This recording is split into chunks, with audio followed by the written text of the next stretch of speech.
बिस्मिल्लाहिर्रहमानिर्रहीम। अस्सलाम वालेकुम। My self Faizan Ali and I am your chemistry teacher. Last time बच्चे हम जो डिस्कस कर रहे थे वो बेसिक डेफिनेशंस के बारे में कर रहे थे, जिसके अंदर हमने लास्ट टाइम मैटर की डेफिनेशन की थी, सब्सटेंस की थी एंड एलिमेंट्स की थी। अब इस लेक्चर के अंदर जो हम बात करेंगे वो हम करेंगे कंपाउंड्स की। अब कंपाउंड क्या होता है तो हम कहते हैं प्योर सब्सटेंस। आपके पास कंपाउंड क्या है, हमने कहा it is pure substance which are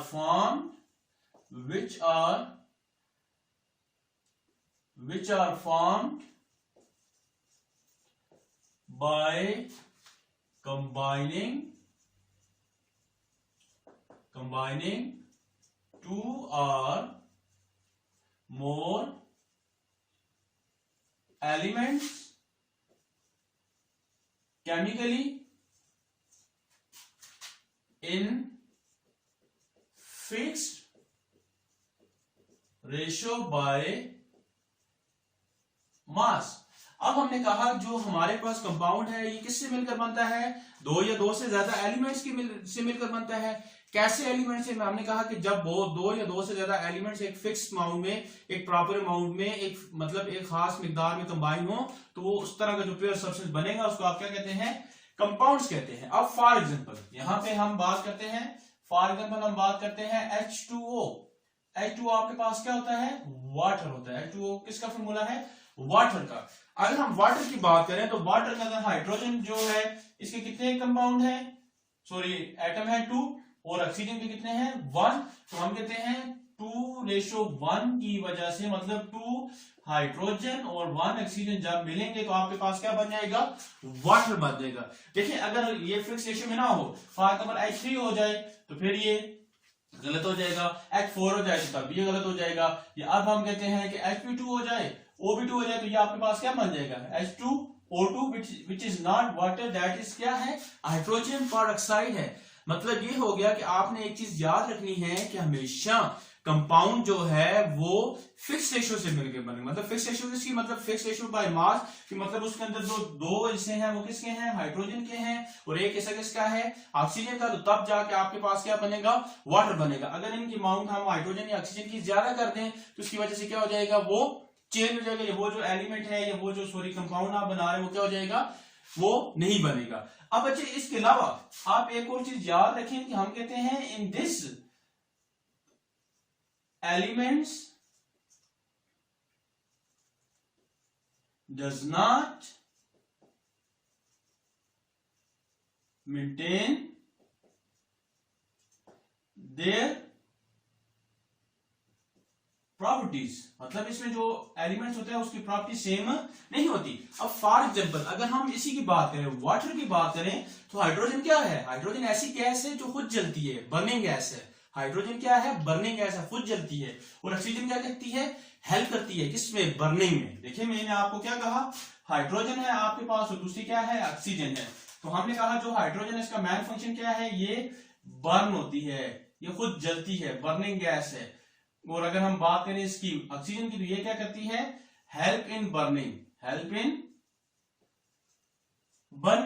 मतलब एक खुद जलती है, दूसरी जलाने में मदद देती है। लेकिन अब ये दोनों जब केमिकली कंबाइन होती हैं तो क्या बनता है, वाटर बनता है, जिसको अगर आप आग के ऊपर पानी डालें तो क्या हो जाती है, बुझ जाती है। तो इसका मतलब ये है कि ये एलिमेंट्स अपनी प्रॉपर्टीज को रिटेन नहीं रखते, बल्कि जो ही वो केमिकली कंबाइन होते हैं तो उनकी जो केमिकल प्रॉपर्टीज है या उनकी जो केमिकल कैरेक्टर्स हैं वो क्या हो जाते हैं, वो भी चेंज हो जाते हैं। ठीक हो गया।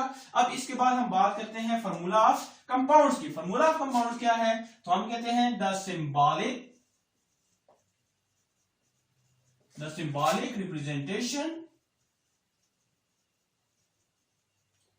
representation of compound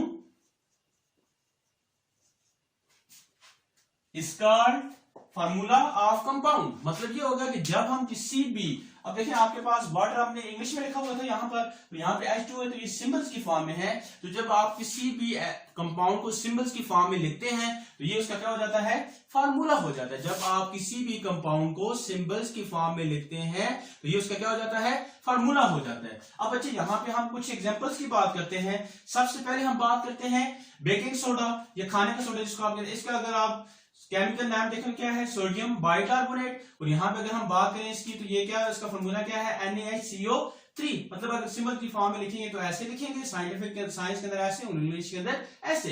फिर इसके बाद ब्लीचिंग पाउडर है, कैल्शियम हाइपोक्लोराइड, कैल्शियम CaOCl2, तो इसका फॉर्मूला। फिर कास्टिक सोडा है, या इसकी बात हम बात करें इसके सोडियम हाइड्रोक्साइड की, तो ये इसका फॉर्मूला क्या बन जाता है, सोडियम हाइड्रोक्साइड। फिर हम चाइल्ड साल्ट पीटर की बात करें तो ये आपके पास क्या है, सोडियम नाइट्रेट है। फिर चूने की लाइमस्टोन की बात करें, कैल्शियम कार्बोनेट CaCO3। फिर बच्चे आप यहां पर एक चीज याद रखें, जब भी ये CO3 होता है ना तो इसका मतलब होता है कार्बोनेट। इसका मतलब क्या होता है, कार्बोनेट।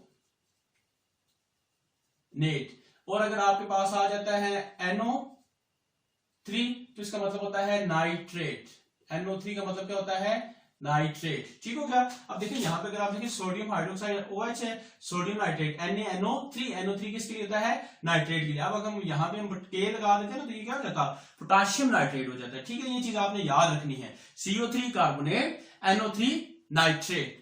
फिर इसके बाद हमने बात की कैल्शियम कार्बोनेट की, लाइमस्टोन की, तो ये क्या हो गया, CaCO3। फिर हमने बात की मिल्क अल्कलाइन, मतलब जब आप चूने के अंदर पानी डाल देते तो उसका फॉर्मूला क्या बन जाएगा, कैल्शियम हाइड्रोक्साइड। फिर इसके बाद हमने वाटर की बात की, तो वाटर को हम हाइड्रोजन ऑक्साइड भी कहते हैं, या इसका फॉर्मूला क्या होगा, H2O। फिर हम मैग्नीशियम की बात करें तो ये क्या, इसका फॉर्मूला क्या हो जाएगा, मैग्नीशियम ऑक्साइड। फिर हम बात करें मार्श गैस, मतलब ये घरों में जो सुई गैस होती है ना, इसको साइंस के अंदर क्या कहते हैं, मीथेन कहते हैं, और इसका फॉर्मूला क्या है, CH4। अब इसके बाद हमने बात की टेबल साल्ट की, सोडियम क्लोराइड जो हम खाते हैं नमक, उसका फॉर्मूला क्या है, NaCl। अब बच्चे यहां तक ये आपके पास क्या है, कंपाउंड है। इस सारे को हम इसको जरा हम रिवाइज कर देते हैं। सबसे पहले हमने बात की इसकी डेफिनेशन की, तो हमने कहा कंपाउंड क्या है, compound is a pair substance that is formed by combination of 2 और मोर एलिमेंट्स बाय केमिकली। मतलब जब 2 या 2 से ज्यादा एलिमेंट्स केमिकली कंबाइन होते हैं in a fix ratio by mass, मतलब अपने मास की फिक्स रेशियो से, तो क्या बना देते हैं, कंपाउंड्स बना देते हैं। अब आपके पास बहुत सारे कंपाउंड्स हैं, हमने एग्जांपल ली वाटर की, तो हमने कहा वाटर के अंदर जब 2 हाइड्रोजन मिलेंगे, 1 ऑक्सीजन मिलेगा, तो तब जाके आपके पास एक मॉलिक्यूल वाटर का बनेगा, अदरवाइज नहीं बनेगा। इसके बाद हमने कहा कि जो कंपाउंड होता है उसके अंदर एलिमेंट्स अपनी प्रॉपर्टीज को रिटेन नहीं रख सकते, मतलब जो एलिमेंट से तो और प्रॉपर्टीज थी, लेकिन वो कंपाउंड बनेंगे तो उनकी प्रॉपर्टीज क्या हो जाएगी, चेंज हो जाएगी। फॉर एग्जाम्पल हमने कहा हाइड्रोजन बर्निंग है तो खुद जलती है, ऑक्सीजन जलने में मदद देती है, लेकिन जब कंपाउंड बन गया तो वाटर बन गया, वाटर ना खुद जलता है न जलने में मदद देता है, बल्कि वो जलने वाली चीजों को बुझा देता है। फिर हमने बात की फार्मूला ऑफ कंपाउंड्स की, तो हमने कहा जब आप किसी भी कंपाउंड को सिंबल्स की फॉर्म में, उसके अल्फाबेट की फॉर्म में, लेटर की फॉर्म में एक्सप्रेस करते हैं, लिखते हैं, रिप्रेजेंट करते हैं, जिसको आप क्या कहते हैं, फार्मूला ऑफ कंपाउंड। तो यहाँ पे हमने कहा कुछ हमारे पास क्या थे, फार्मूला ऑफ कंपाउंड है, जिसमें मैंने यहाँ पे जो मैथ चीज समझने वाली वो याद रखनी, वो ये है CO3 कार्बोनेट NO3 नाइट्रेट। जब भी किसी फॉर्मूले के साथ NO3 या CO3 हो तो आप उसको समझ लें कि ये नाइट्रेट और कार्बोनेट की बात हो रही है। अब बच्चे ये कुछ एग्जांपल हमने डिस्कस की थी। अब यहां तक आपको कंपाउंड से रिलेटेड किसी किस्म का कोई मसला हो या किसी किस्म की कोई भी परेशानी हो तो आप कमेंट्स बॉक्स में हमसे पूछ सकते हैं। इसके अलावा आप हमारा चैनल सक्सेस कोचिंग अकेडमी को सब्सक्राइब भी करें और अपने फ्रेंड्स से शेयर भी करें। शुक्रिया।